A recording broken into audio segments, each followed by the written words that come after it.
Hey, question number 4 is shorter. So here we have, what are the primary jobs and industries both for the country and your area? Uh, for the country at large, some a really big sector is the tourist industry. A lot of people specifically study hotel management and tourism in a technical high school or in college. And actually last year I helped with an English class at a branch of the University of Costa Rica that was English for tourism. So there are also people that study English for tourism.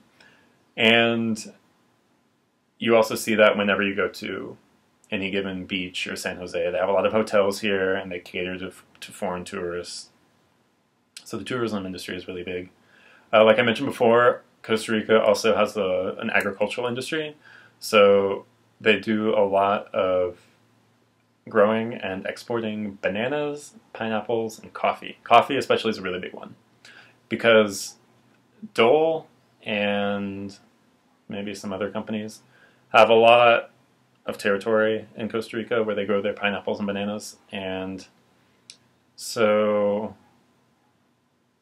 that's good because there's industry happening there, but that's also not a Costa Rican company, so I don't know how much of that money necessarily comes back to Costa Rica. But with most all of the coffee companies here, there's so many different coffee brands here too. And a lot of them are really good. A lot of them are local, or at least sold domestically. And there are also lots of different small sort of mom and pop coffee places that they just have their own finca, their own farm. Cafetal is a specific word in Spanish for like a small coffee plantation. So there are a lot of families that have their own little cafetals, and they grow and harvest and roast and all of that, their own coffee. What else is big in Costa Rica? So on the whole, on the national level, I'm not sure whether there are like really big industries hop out, but at the local level here in Cervantes, even though we're a town of between 5,000 and 6,000, which is not totally rural. I mean, it's rural, but it's not. From my perspective, I have a lot of friends in Peace Corps who are in towns of like 500 people, so my site is relatively big. It's not totally agrarian, but it does, the agricultural sector is really big here. For example, that's what my host family does.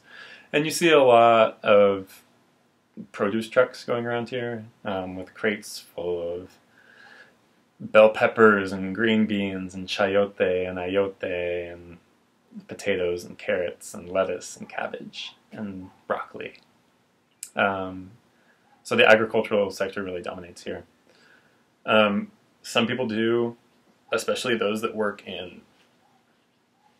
those that have a formal college education, do commute to Cartago or even San Jose to go work in those, whatever, finance or whatever jobs that they have in the city.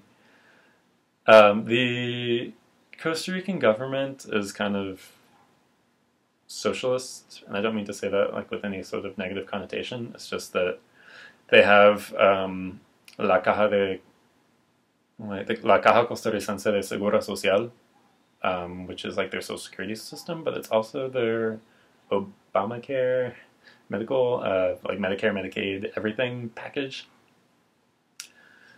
And then they also have a lot of different departments that control this and that, and like the Ministry of Education really micromanages all the schools in the country, and all the teachers technically are government employees. And all of this is to say that with them having this more like socialist system where the government plays much more of a direct role in the lives of its citizens and provides a lot more of entitlement programs, that a lot of Costa Ricans work for the government in some form or fashion. That's really common to hear someone say, oh, I work for the Department of Labor doing such and such, or I work for the Department of Housing doing blah, blah, blah. So that's another big job sector in the country. And I think that's about it for question number 4. If you don't mind, I'll just also include question number 5 in this video, since don't want it to be so disproportionately short to my other long ones. So what is the weather like in the mountains versus the coast, you ask in question number 5. I don't know that you'll be able to see. I'm in my room right now, obviously, and I have my window open. That, if you can see anything, is what it looks like outside, which is to say it's overcast and cloudy. I can't see the sun. There's a beautiful volcano that is right outside my window that I can only see like 10% of the time because it's usually very cloudy. And all of that is to say that the mountains are cold and cloudy. I have never been to the Pacific Northwest in the United States, like the Washington, Oregon, Seattle, Portland area. But I kind of envision that where I live is sort of like that. Right now, it's actually the dry season, so it's not raining, but during the wet season, it does drizzle or rain every single day. It rained last night. So maybe you can kind of think of the Pacific Northwest. Think of twilight.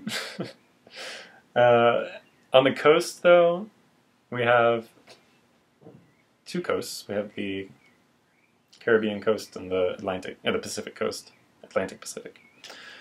And even though Costa Rica is actually about the size of West Virginia, which is to say it's really small, it has a very diverse climate throughout the country. Generally speaking, the closer that you get to the equator, the more diversity there's going to be in your climate, as well as diversity of plant and animal life. And on the Caribbean side, in the province of Limon, which spans the whole Atlantic coast, it's really rainy there a lot and really humid and muggy, generally speaking. But they have really nice beaches, and I've been there and had decent weather. But generally speaking, you're going to be in for an experience that is akin to maybe living in a terrarium.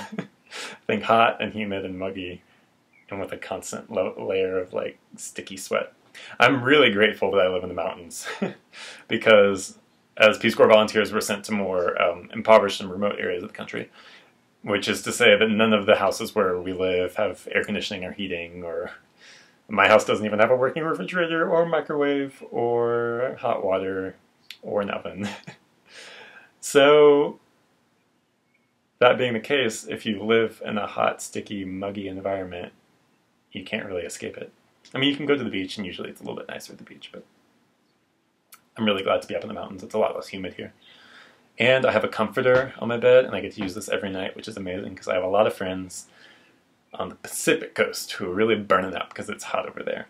So on the Pacific coast, we have in the north the province of Guanacaste, and along the south the province of Punta Arenas. Punta Arenas is hot and sticky and really gross when it comes to the weather.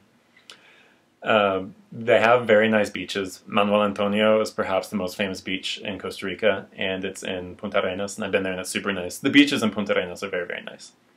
If you happen to go inland, though, you're just stuck kind of on the other side of this mountain where you like don't get any of that Pacific breeze, and you're just trapped in this like oven of heat. So if you come on vacation to Costa Rica, maybe don't go to inland Punta Arenas. Then the province of Guanacaste is in the north, close to Nicaragua. And the coast is really beautiful, really nice. It's known for having like perpetually good, sunny, nice weather. However, also very dry. They experience long periods with no rain, so things can get kind of brown there. But at least you're going to be able to see the sun and get a tan. However, with the sun and with the dryness comes a lot of heat. And that is a really... it's not an official desert, but kind of has a really hot, dry, deserty climate. So that's kind of the gist of the Costa Rican climate. There's also there's the Pacific coast, then there's a mountain range, then there's the Central Valley, then there's the Talamanca mountain range, then there's the Caribbean or Atlantic coast. I'm in the Talamanca mountain range, and so that's a nice, cool corner of the country. The Central Valley is also very cool. That's where San Jose is located. So San Jose has a very pleasant climate. Maybe think of Los Angeles. I'm not actually that familiar with LA, but I kind of think it's on the same sort of climate. Okay, you also said, are the waves different on the 2 coasts? Very specific question. So I'm not a surfer. Sorry. But I have been to both coasts, and I can tell you that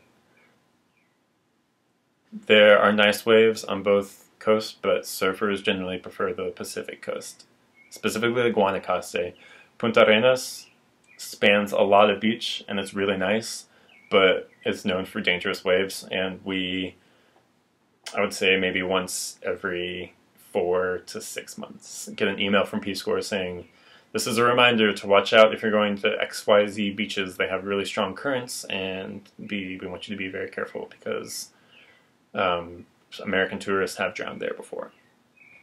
So, yeah. But Guanacaste is sort of, I think, the surfer's heaven.